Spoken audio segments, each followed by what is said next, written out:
Je suis attaché au service lithographie optique et lithographie alternative, tout ce qui est 3D, non-impression. Mais en parallèle, je travaille sur pas mal de projets, sur plusieurs équipements en salle blanche. J'arrive tôt le matin. Depuis 8 h, je suis déjà en salle blanche. Donc j'aime bien mettre de la musique un peu le matin pendant que je travaille. Tout est dans l'ambiance.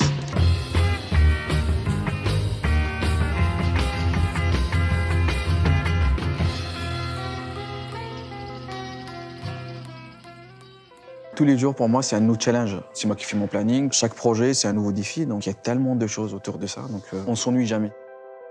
Même s'il y a des petits services dans la salle blanche, il n'y a pas de mur entre nos services. Si les gens de la métallisation ils ont besoin d'aide, je vais les aider. Et si moi, j'ai besoin de leur aide, ils seront là pour m'aider. Et c'est ça qui crée une ambiance, on va dire, tout le monde est là pour s'aider et il n'y a aucun problème.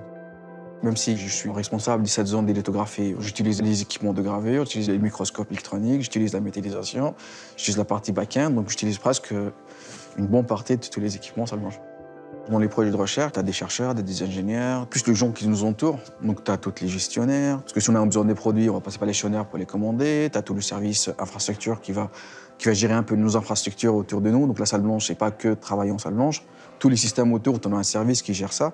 Et pareil, dans les projets, tu as l'idée, tu as la personne qui développe, tu as la personne qui va modéliser le composant. Donc tu as tout ce qui est autour. Donc on ne peut pas travailler tout seul en la recherche. Je dirais qu'on a au-dessus de 100 personnes qu'on forme chaque année. Et donc tous ces gens-là, ils vont se former un peu chez nous en lithographie, après ils vont aller un peu en gravure. Donc ils vont se balader un peu en salle blanche dans les différents services. Et ces doctorants-là, la plupart du temps, ils sont encadrés par leur responsable ou par un ingénieur qui va les suivre aussi. Un doctorant, on sait qu'on va le former, il va travailler pendant 4 ans. Tu as aussi les stages fin d'études, ça dure 6 mois.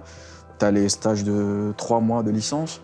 Tu as aussi des semaines de découverte de métier pour les étudiants de 3e. Donc, on a tous ces gens qui viennent et c'est vrai, on embrasse énormément de gens qui viennent en salle blanche. À chaque fois qu'il y a un nouveau projet, donc on me demande est-ce que c'est faisable ou pas. Donc, il y a mon avis qu'il y a des oui, c'est nouveau, mais on peut essayer. Ou tu vas dire non, il ne faut pas faire ça, ça ne marchera jamais. Donc, il y a des propositions, des discussions avant de décider le chemin qu'on va utiliser pour fabriquer ou développer nos composants. Ça permet d'avoir des échanges enrichissants, d'apprendre plein de choses, on va dire.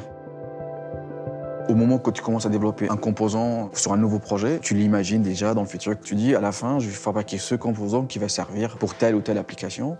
Et il y a toujours un but pour nos composants.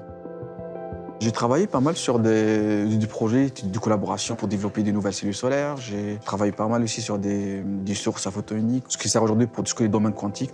C'est ce qu'on appelle un peu de la veille technologique, parce que tous les jours, il y a des nouveaux équipements, il y a des nouvelles techniques qui se développent. Et il faut qu'on suive cette dynamique sur les nouveaux équipements, sur les nouvelles techniques. On travaille pas mal avec des laboratoires de recherche qui viennent travailler aussi chez nous. Mais il y a aussi des entreprises qui viennent aussi chez nous soit pour que nous-mêmes qu'on développe pour eux et qu'ils vont payer une prestation, ou sinon ils vont demander des accès pour fabriquer un peu leurs composants.